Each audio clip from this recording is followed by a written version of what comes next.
부흥은 과연 오는 것인가? 우리는 오랫동안 기도해 오면서 때로때로 우리들의 마음을 추스릴 때가 있습니다. 그리고 믿음 안에 있으면서도 때로 우리는 의심하며 낙심이 되는 경우가 있죠. 과연 미국의 부흥은 다시 올 것인가? 그리고 부흥이 왔을 때 어떤 모습일까? 부흥이 찾아왔을 때의 모습을 오스월드 스미스는 이렇게 묘사하고 있습니다. 1904년이었다. 웨일즈 지방이 온통 불타고 있었다. 그 이전 온 나라는 하나님으로부터 멀리 떠나 있었다. 영적인 상태는 지극히 정말 저하되어 있었다. 교회에는 사람들이 거의 없었고 나라 구석구석에 온갖 죄가 가득 차 있었다. 갑자기 하나님의 영이 돌풍처럼 온 땅을 휩쓸었다. 교회에는 사람들이 초만원을 이루어 발도 들여놓지 못할 정도였다. 집회는 아침 10시에 시작하여 밤 12시까지 계속되었다. 매일 3회씩 예배를 드렸다. 웨일즈 지방에 그렇게 대단한 결과를 가져왔던 일은 이전에 없었다. 불량배들이 회심하고 술주정꾼과 절도범과 도박꾼들이 구원을 받았고 수많은 사람들이 변하여 존경받는 인물이 되었다. 이곳저곳에서 죄를 참여하는 소리가 들려왔다. 극장에 가는 고객이 없어서 문을 닫게 되었다. 5주 동안에 2만 명이 교회로 찾아들었다. 정말 꿈과 같은 부흥의 모습입니다. 과연 이 날은 우리들에게, 이 미국에 있는 우리들에게 찾아올 것인가? 오늘 저의 설교의 목적은 첫 번째, 오랫동안 기도해온 중보자들이 지치지 않도록 영의 힘을 북돋기 위함입니다. 두 번째로 3년 가까이 계속되고 있는 이 감염 시즌에 신앙에서 표류하고 침체에 빠져있는 교회 성도들이 다시 살아나도록 격려하기 위함입니다. 세 번째로 하나님이 부흥을 주시는 기도는 어떻게 드려져야 하는가, 이 하박국 말씀을 통해서 살펴보고 함께 기도하기 위함입니다. 정말 이 강력한 부흥이 다시 미국에 찾아올 수가 있을까요? 과거 너무도 특별한 부흥을 체험했던 미국입니다. 그러나 오랫동안 지금 성령의 이 강력한 불길은 꺼져 있습니다. 기도의 뜨거운 불길도 지금 시들어 있습니다. 생명을 살리는 복음의 능력도 교회 가운데 힘을 잃은 지 오래입니다. 마치 해안을 덮은 적조 현상처럼 전쟁, 폭력, 살인, 불의, 탐욕, 불법, 다양한 종교, 무신론, 죄악이 구석구석에 만연되어 있는 현실입니다. 미국 사회는 도덕불감증, 양심불감증, 신앙불감증에 걸려서 혼수 상태에서 깨어나지 못하고 있다고 진단하고 있습니다. 교회의 상황은 더욱더 심각합니다. 세속화의 거센 이 파도에 밀려서 또 인본주의 강풍에 휩쓸려서 파손 직전에 있는 범성과 같은 모습이다라고들 말하고 있습니다. 3년째 진행되고 있는 이 코비드 감염은 현재 우리 미국의 현실과 그리고 특별히 교회 신앙의 어두운 양상을 적나라하게 보여주고 있습니다. 내부적으로 생기와 활력을 교회는 잃고 있습니다. 교회의 외적 활동으로 오히려 어둠의 세력, 음부의 권세가 마귀가 넘어뜨리려고 분내어 달려들고 있습니다. 우리는 주님 앞에 불을 지졌던 제자들의 모습이 생각납니다. 우리의 죽게 된 것을 안 돌아봅니까? 우리의 죽게 된 것을 안 돌아봅니까? 깊은 바다에 빠지게 된 때 주무시려 합니까? 그토록 화려했고 그토록 탁월했던 미국 청교도의 신앙 부흥, 그리고 화려한 신본주의, 절대 영감을 믿는 근본주의 복음주의 신앙이 쇠퇴하고 있습니다. 이대로 가면은 정말 지금 현재 4차 산업혁명 그리고 급격한 이 변화의 파도에 밀려서 정말 살아날 수 있을 것인지, 이런 시간들을 저희들이 도전에 직면하고 있습니다. 4차 산업혁명, 제가 살고 있는 이 실리콘밸리에서 이미 시작됐습니다. 인공지능 AI, 그리고 사물 인터넷, 그리고 유전자 가위 기술이 서로 연결되어서 하나님의 창조 질서에 도전하며 모든 사람들을 세속화의 거센 물결로 쓸어가고 있습니다. 과연 우리는 이 기술 정보 혁명이라고 하는 4차 산업혁명에서 무너질 것인가, 아니면 다시 살아날 것인가? 교회는 죽느냐 사느냐의 이 기록 가운데 있다라고 봅니다. 모두 다 살아나기를 위해서 몸부림치고 있는 것이죠. 기도하고 있습니다. 어떻게 그런데 우리들이 살아날 것인가? 우리는 이제는 한 가지 방편밖에 없다라는 걸 다들 절감하고 있습니다. 최상의 방편. 그리고 이 한 가지는 하나님이 보내시는 성령의 부흥입니다. 부흥만이 우리의 이 국가를, 우리의 교회를, 우리의 영혼을 구원할 수 있다 하는데 모두 다 동의할 것입니다. 그렇다면 부흥은 과연 어떻게 오는 것입니까? 오늘 우리들이 읽은 이 하박국은 우리들에게 부흥에 관한 심대한 가르침을 저희들에게 주고 있습니다. 하박국서는 부흥을 북돋는 책입니다. 부흥을 사모하게 하는 영감을 주는 말씀입니다. 부흥을 위해 씨름하고 하나님 앞에 간절하게 붙들고 있는 하박국 선지자를 볼 수가 있습니다. 하박국이라고 하는 이름의 뜻이 씨름하다, 꼭 붙들고 있다, 포옹하다라고 하는 뜻입니다. 하박국은 이런 현상 아래서 간절하게 심각한 문제를 붙들고 지금 하나님께 씨름하고 있는 겁니다. 모든 것이 다 무너져 내리고 있는 국가의 현실을 보면서, 그러면서도 또 외부에서 대적의 바벨론의 침입이 가까이 오는 것을 보면서 낭망하고 있지만은 하나님이 주시는 계시에 의해서 그분을 붙들고 씨름하듯이 하나님 앞에 간절히 구하고 있는 것입니다. 마치 야복강가에서 야곱이 씨름하는 기도와 같습니다. 마치 엘리야가 갈멜산에서 바알 아세라 우상 선지자 850명과 대결을 하면서 하나님이여 나타내시옵소서 씨름하듯이 불능답하시는 하나님이여 지금 역사해달라고 하는 바로 그 기도와 같습니다. 그래서 하박국의 기도를 시기온옷에 맞춘 바 하박국의 기도다라고 말합니다. 시기온옷은 우리 한국의 휘모리 장단처럼 열정적이고 격정적인 음률을 담고 있는 곡조라는 뜻입니다. 하박국은 아주 강렬한 빠른 곡조에 맞춰서 감격적이면서 열렬하고 힘있게, 그리고 기쁨과 비전이 충만하면서 지금 기도를 드리기 시작하는 겁니다. 어떤 경우에는 거의 황홀경에 이끌려서 하나님이 나타나시는 현상을 목도하면서 하나님 앞에 그 하나님께서 지금 하나님이 부흥을 내려달라고, 지금 하나님의 명성이 들려지게 해달라고, 지금 하나님께서 우리를 살펴달라고, 진노 중에라도 긍휼을 잃지 말아달라고 간절히 씨름하면서 물러서지 않고 하나님 앞에 기도하고 있는 겁니다. 우리는 과거 미국에 하나님께서 1차 대각성, 2차 대각성, 3차 대각성의 부흥을 주셨던 그 하나님께, 하나님 정말 이 날들은 다시 올 수가 있는 겁니까? 이 어려운 날에 하나님은 다시 부흥의 하나님으로 저희들에게 역사하실 수가 있는 겁니까? 오늘 이 하박국서의 이 간절한 기도를 통해서 하나님의 음성을 듣기를 원합니다. 우리는 부흥을 위해서 어떤 기도를 부흥의 하나님께 드려야 할까요? 첫 번째로 다시 새롭게 하나님의 명성이 들려지게 하옵소서, 이렇게 기도해야 됩니다. 하박국은 오늘 바로 여호와여 내가 주께 대한 소문을 듣고 놀랐나이다. 주님에 대한 소문, 주님에 대한 명성을 들었다라는 것이죠. 명성, 주님께서 정말 놀라운 분이시다라는 것, 주님에 대한 소문이, 예수의 소문이 번졌을 때 사람들이 다시 찾아 나왔던 것처럼 예수의 소문을 듣고 와서 혈루병 앓는 여인이 그 옷자락을 붙들고 내가 낫는다라고 하는 바로 그 소문, 그 소문이 다시 새롭게 들려져야 된다라는 거죠. 하박국은 현실에 매이고 자기 자신을 볼 때는 이런 마음이 생기지 않았습니다. 그가 살고 있었을 때는 유다 이 나라의 거의 말기, 그리고 그 말기 증후군이 나타나고 있는 시대였습니다. 오늘 앞부분에 보면은 내가 부르짖어도 주께서 듣지 아니하시고 어느 때까지입니까? 라고 1장 2절에 말합니다. 이렇게 강포로 말미암아 외쳐도 주께서 구원하지 않습니다. 어째서 이렇게 죄악이 많습니까? 폐역이 이렇게 많고 제 눈으로 보게 합니까? 겁탈, 강포가 내 앞에 있고 변론과 분쟁이 이렇게 많습니다. 이게 지금 우리가 겪고 있는 미국의 현실이고 온 세계의 현실이다라고 하겠어요. 그러니까 하박국은 자기 자신을 바라보고 있을 때는 너무도 낙심이 되고, 자기 자신을 바라볼 때는 이 거대한 세력에 압도당하기 때문에 힘이 없어지는 거죠. 영의 힘이 없어지는 거죠. 자, 이렇게 했을 때에, 그러나 이 혼돈을 겪고 있는 이 하박국은 믿음이 세 단계를 거치게 됩니다. 첫 번째는 이런 주변 환경을 곤혹스럽게 여깁니다. 그래서 믿음이 잠깐 침체하고 흔들리기 시작하는 거죠.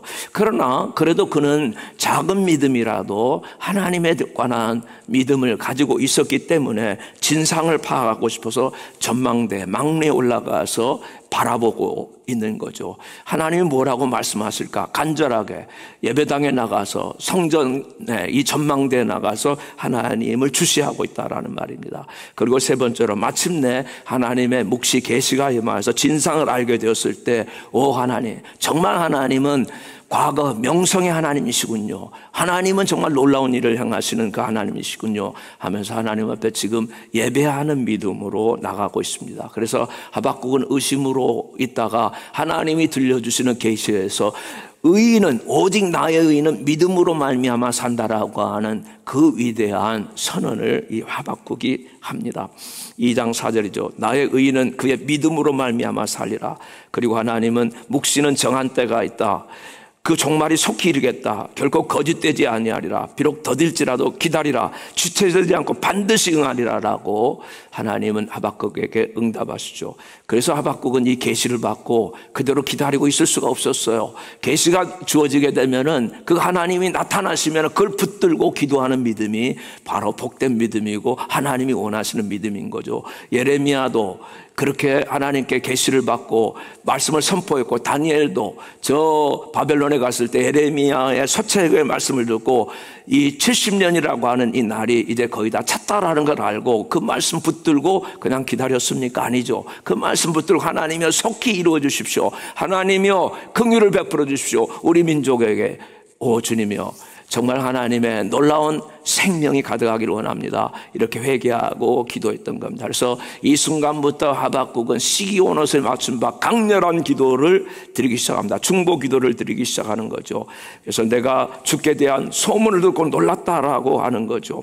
사실 우리가 신앙생활을 하면서 지금 이렇게 미지근한 상태에 있는 것, 또는 이렇게 지지부진한 상태에 있는 것은 듣고 놀람, surprised by God, 하나님에 의한 놀람이 결여되어 있기 때문이 아니겠어요? 우리들은 늘 말씀을 듣습니다. 그러나 우리들의 영은 약합니다. 그래서 예수님께서 말씀하신 거죠. 내가 그냥 머리로만 듣지 말아라. 내가 그냥 와서 지식으로 안다라고만 하지 말아라. 자, 이렇게 말씀하십니다. 살리는 건 영이다. 육은 무익하다. 내가 너에게 전한 말은 영이다. 생명이다 라고 말씀합니다. 할렐루야. 우리에게 전하시는 말씀이 문자로만 있는 것이 아니라 영이 되어서 살았고 운동력이 있는 그 말씀이 와서 우리의 죽었던 영혼들을 부숴버리고 깨뜨리고 그리고 다시 살아나게 하는 바로 그 말씀. 온 영과 혼과 관절과 골수를 찔러 쪼개고 마음의 뜻과 생각을 감찰하시는 말씀이 되도록까지 오 주여 나의 영을 일어나게 하시옵소서. 이렇게 우리는 기도해야 될 줄로 믿습니다. 이 기도하며 응답을 기다리고 있는 이 하박국에게 하나님은 선명하게 자기 자신을 다시 드러내 주시는 겁니다. 과거에 이미 알고 있어요. 우리들도 이미 하나님이 모세 때 어떻게 일하셨다라는 거, 여호수아 때 하나님께서 또 다윗의 때 엘리야 때 어떻게 했던 걸 다 알고 있어요. 그러나 이것이 자기 눈앞에서 아주 생동감 있게 보이도록 영에 와서 그 말씀이 살아나기 시작한 거예요. 그러니까 주님이 오시는 모습을 3절에 나오죠. 하나님이 대만에서부터 오신다. 거룩한 자가 바란산에서부터 오신다. 그의 영광이 하늘을 덮었다. 그의 찬송이 온 세계에 가득하다라고 자기 눈에서, 자기 영 안에서 그 현실이 펼쳐지게 되는 것이죠. 그래서 하나님은 이제 이 하박국에게 통해서 우리들에게 너도 다시 한번 내가 너에게 영으로 역사해 줄 테니까 내 명성을 듣고 그 명성 안에서 기도하라라고, 이 생동감 있게 다가오시는 그 하나님을 향하여서 부르짖고 기도하라라고 말씀하는 겁니다. 하박국이 본 환상 아주 구체적이고 입체적이고 생동감이 있습니다. 바다를 밟으시고 오는 하나님이십니다. 산들 가운데 강림하신 하나님이십니다. 모세 때 그 하나님께서 호렙산 가운데 시내산 가운데 강림하실 때 하나님은 불기둥으로 구름기둥 가운데 나타나셨어요. 큰 천사의 음성들이 나팔 소리가 울려 퍼지면서 그 하나님께서 그 가운데 강림하셨다라고, 불기둥 구름기둥으로 하나님께서 강림하신 겁니다. 산이 떠나가고 땅이 흔들렸다라는 것이죠. 그리고 이것을 보고 있는 하박국도 그 창자가 흔들리고 떨렸다라고 했으나 뼛속 깊이 이것이 지금 나에게 사무쳐지고 있다라는 거예요. 하나님 아버지, 우리들이 하나님의 말씀을 들을 때 생동감 있는 말씀이 될 수 있도록 주여 주의 종들에게 성령을 부어주십시오. 아니 나의 귀가 열려지게 해주십시오. 주여 들을 귀 있는 자는 성령이 오늘 교회 하는 말씀을 들을지어다. 이런 귀한 축복의 역사가 있어지기를 바랍니다. 하나님께서는 요단강의 창이라는 물줄기도 끊어버리셨습니다. 지금 노도와 같이 신앙을 덮쳐버리기 위해서 오는 죄악의 모든 물줄기를 끊어버릴 수가 있습니다. 여호수아가 요단강 앞에 섰을 때 그때 모맥을 거두는 봄철이었기 때문에 굉장히 많은 물이 경류와 같이 흐르고 있었는데, 그러나 법궤를 맨 제사장들이 그 발을 딛고 그 물결로 들어가자 물이 끄쳐졌다라고 했어요. 하나님이여, 물이 끄쳐지게 하십시오. 이 세속의 파도가 끄쳐지게 하십시오. 이 인본주의 물결이 끄쳐지게 하십시오. 하나님 아버지, 그 일을 행하시는 하나님, 우리는 이 시간 기도하고 기다리며 하나님께 아뢰입니다. 모든 죄악의 장인한 물결들이 다 끄쳐지게 하여 주시길 원합니다. 그렇게 하나님께서 역사해 주시고, 오늘 그래서 우리가 새로운 땅으로 건너가게 하십시오. 약속의 땅에 건너가게 하십시오. 예수께서 약속하신 하나님의 이 놀라운 권능의 땅에 하나님의 빛이 가득한, 다시 청교도들이 처음 왔을 때 우리가 저 약속의 땅에 가자, 거기에 시온의 도시를 건설하자, 그 영광을 온 세계에 비추자 하고 했듯이 하나님이여, 그 약속을 다시 붙들도록 주의 명성을 저희들에게 들려주십시오. 주님의 일을 끈질기게 용감하게 수행할 수 있도록 여호수아는 낮을 멈춰달라고, 해가 떨어지지 않냐고, 달이 거기에 멈춰달라고 그렇게까지 기도한 이 위대하신 하나님을 하박국은 지금 간절한 기도 가운데 보고 있다라는 거죠. 우리들에게 하나님이여 거룩한 상상력을 주시기 원합니다. 복된 영감에 사로잡혀지기를 간절히 기도드립니다. 우리 하나님은 시간과 공간을 정말 초월하신 하나님, 위대하신 하나님의 명성이, 이 큰 일을 행하시는 광대하신 하나님의 권능이 우리들 가운데 임하게 해달라고, 주여 그렇게 임하게 해주십시오. 이렇게 기도하는 저와 여러분이 되기를 간절히 소원합니다. 두 번째로 이 하박국은 우리 시대에 부흥을 주시옵소서라고 기도하고 있습니다. 이 수년 내에 부흥하게 하옵소서. 이 수년 내에 더 놓치지 마시고라는 뜻입니다. 더 놓치지 마시고, 하나님이 repeat them in our day, in our time. 하나님 이것을 우리 시대에 다시 행해 주십시오라고 하는 뜻입니다. 우리 시대, 과거에 있었던 그 부흥, 우리가 말로만 계속해서 해왔는데 제1차, 2차, 3차 대각성 아버지 하나님 향수가 되지 말게 하시고, 오늘 우리에게 다시 repeat 되게 해달라고 하나님 앞에 기도해야 된다라는 거죠. 부흥케 하시옵소서라는 말은 하에후, 죽은 것이나 다름없는 것을 다시 살린다라고 하는 의미입니다.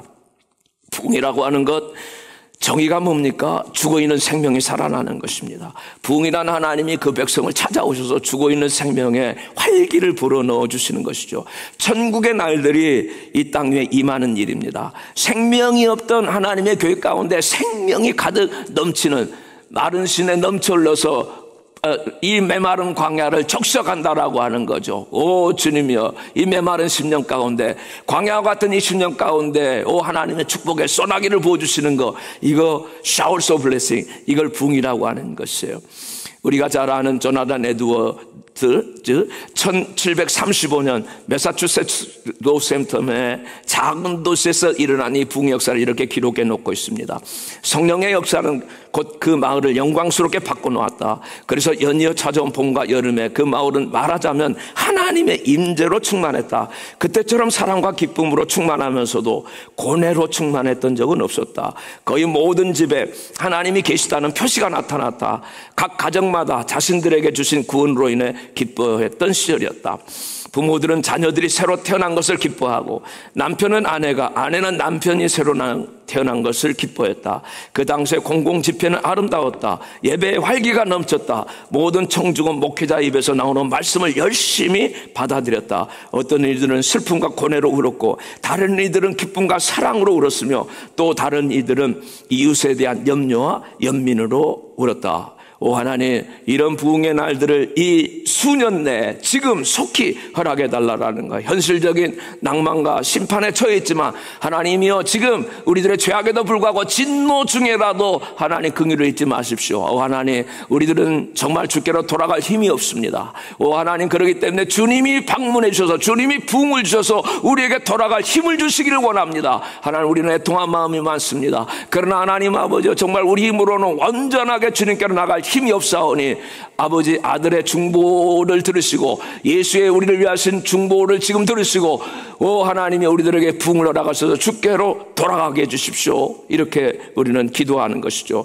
그래서 하나님이 지금 부흥을 가지고 오시고 있다라고 우리는 믿는 겁니다. 그처럼 주님의 크신 능력으로 세상 열국과 백성들 가운데 일하고 계시는 하나님의 모습을 우리는 볼 수가 있습니다. 어디서든지 막힘이 없이 줄기차게 당신의 뜻을 이뤄가시는 하나님을 우리는 볼 수가 있는 겁니다. 미국은 1차 대각성 운동이라고 하는, 우리가 잘 알고 있습니다. 분열된 미국을 하나로 통합시켜서 독립전쟁을 승리하도록 만든 게 제1차 대각성입니다. 2차 대각성은 이 미국 독립전쟁으로 지치고 메마른 영혼들을 하나님께서 다시 불을 붙여서 온전케 만들어주신 것이 이 2차 대각성입니다. 많은 캠프 집회들이, 천막 집회들이 일어났고 수천 명이 모여들어가지고 하나님 앞에 죄를 잡아가고 온전케 되는 복된 역사를 이룬 겁니다. 3차 대각성 운동, 무디의 성령 부흥 운동입니다. 무디가 성령의 충만함에 사로잡혔을 때에 그 수많은 영혼들이, 방황하는 수많은 영혼들이 주께로 돌아왔습니다. 이 운동은 특별하게 학생 선교 자원 운동, 학생 선교 자원, 스튜던트 발런티어 무브먼트로 연결되어 가지고 바로 이 3차 부흥 운동을 통해서 우리 조선에, 한국에 수많은 미국의 선교사들이 오게 되는 계기를 만든 선교와 연결되는 부흥이었습니다. 미국, 영국, 호주로 퍼져나갔습니다. 수천 명의 대학생 출신 자원 선교사들이 배출됐습니다.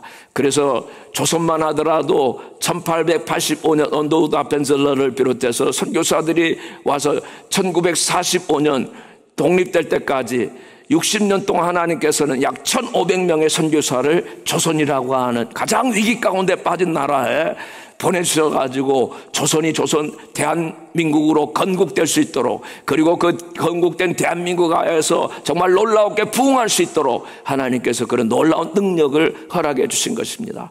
그리고 1906년 4월 9일 LA 아주사 거리에 작은 건물에서 시작된 성령의 부흥은 정말 은사 부흥과 같이 그동안 잠자고 있었던 성령의 각양 좋은 은사들을, 다양한 은사들을 다 흘러나가게 하는 생명의 강줄기가 되어서 메마른 교회 가운데 활력을 불어넣었습니다. 고린도전서에 나오는 각양 모든 좋은 은사들이, 영의 은사들이 마음껏 사용하고, 그리고 메마르지 아니하도록 하나님의 교회를 일깨우는 이런 부흥이 있었습니다.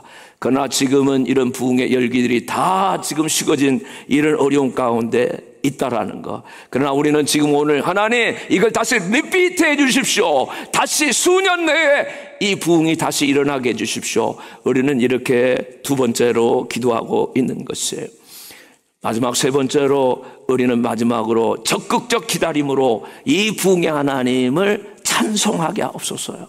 우리는 비록 더디기는 하지만은, 그러나 정말 여기서 그대로 지치고 그냥 잊지 않기를 원합니다. 기다림인데 적극적 기다림을 해야 된다라는 거죠. 적극적으로 그냥 잊지 않아요. 언제 되겠지가 않아요. 오히려 이 하박국도 마지막 말씀에 보면은 그 유명한 말씀이 나옵니다. 비록 무화과 나무가 무성하지 못하며 포도나무에 열매가 없으며 감람나무에 소출이 없으며 밭에 먹을 것이 없으며 우리의 양이 없으며 외양간에 소가 없을지라도 나는 여호와로 말미암아 즐거워하며 나의 구원의 하나님으로 말미암아 기뻐하리로다. 할렐루야. 맞습니다. 우리는 정말 생활 필수품들이 전부 고갈되고 있는, 사치품이 없어지는 게 아니에요. 여기 없다 6번 나오는데 이게 무슨 사치품이 아니죠. 생활 필수품이 없어진다 하더라도 나는 구원의 하나님, 부흥을 주시는, 다시 이걸 뒤집어 주시는 하나님으로 인하여 내가 오히려 찬송하겠다라고 하는 적극적인 기다림을 가지고 있는 거예요. 예수님 믿는 것은 단순한 지적 활동이 아닙니다. 이성적 활동만이 아닙니다. 신앙은 내 심장을 쏟아놓는 것이죠. 내 창자가 떨리고 입술이 떨리고 내 삶에 지진이 일어나는 것이에요. 두려워서 떨기 시작하면서 기도했던 이 선지자는 이제 기쁨과 승리의 궤가로 마칩니다. 비록 아직 부흥이 안 찾아왔지만 미래 바라보기 시작하는 것이죠. 사랑하는 여러분, 우리는 우리 자신을 바라볼 때 너무도 낙심할 때가 많죠. 신앙이 있었던 분들도 또 지금 현실을 바라보면은 정말로 하나님께서 주실 것인가 의심에 우리들이 젖게 될 때가 많죠. 사랑하는 여러분, 자신을 바라보지 말고 예수를 바라보기를 주의 이름으로 축복합니다. 현실을 바라보지 말고 하나님의 약속을 붙들기를 주의 이름으로 축복합니다. 우리는 우리 자신이 아닙니다. 그래서 저는 마지막으로 예수님이 우리들에게 주신 이 중보, 하고 계시는 그 중보의 모습을 보면서 예수 바라보기를 원합니다. 유명한 찰스 웨슬레, 영국의 부흥을 가져왔던 그 부흥의 때에 그 우리 영혼을 각성시키는 기도죠. 일어나라 내 영혼아 일어나라, 너의 죄로 인한 두려움을 떨쳐버리라. 피 흘린 어린 양을 보라, 급히 나를 위한 것이로다. 아버지 보좌 앞에 나의 중보자가 서 계시네. 나의 이름이 주님의 손바닥에 새겨져 있도다. 영원히 살아계셔서 나를 위해 중보하시는 하늘의 주님, 나 알고서 가신 주님의 사랑 영원하도다. 주님의 보혈이 아버지 앞에서 나를 변호하네. 모든 인류를 위해 속죄하신 주님의 피가 지금도 은혜의 보좌 위에 뿌려지고 있도다. 갈보리에서 입으신 5군데 피 흘린 상처들이 토해내는 저 외침은 바로 나를 위한 간절한 기도라네. 그 죄인이 죽지 않게 하소서. 그를 용서하소서. 상처들이 외치고 있네. 속죄받은 저 죄인이 죽지 않게 하소서. 아버지께서 그 기도를 듣고 계시네. 자기 기름 부음 받은 자 사랑하는 아들의 간구를 물리칠 수 없으리 성령께서 그 피의 간구에 화답하사 나에게 대답하시되 내가 하나님께로서 났다고. 사랑하는 여러분, 그래도 하나님께서 저희들에게 약간의 희망을 이렇게 기도하라고 하는 용기를 북돋워주지 않았습니까? 50년 동안 낙태법에 이 나라가 묶여져 있는데 대법원이 그 판결을 뒤집었지 않았습니까? 생명을 옹호하는 법으로 작은 그 하나의 구름이, 엘리야가 봤던 그 하나의 작은 구름이 큰 구름으로 번져나가서 마침내 축복의 소나기가 부어지도록 이 땅에 진정한 부흥이 오도록 하나님이여 다시 한번 역사해 주십시오. 하나님, 이 부흥의 날을 다시 한번 사모할 수 있는 저희 모든 하나님의 귀한 교회 권속 중보자들 되도록 주님이여 이 시간 성령으로 역사해 주십시오. 주의 이름으로 이 복이 있어지기를 간절히 축복합니다.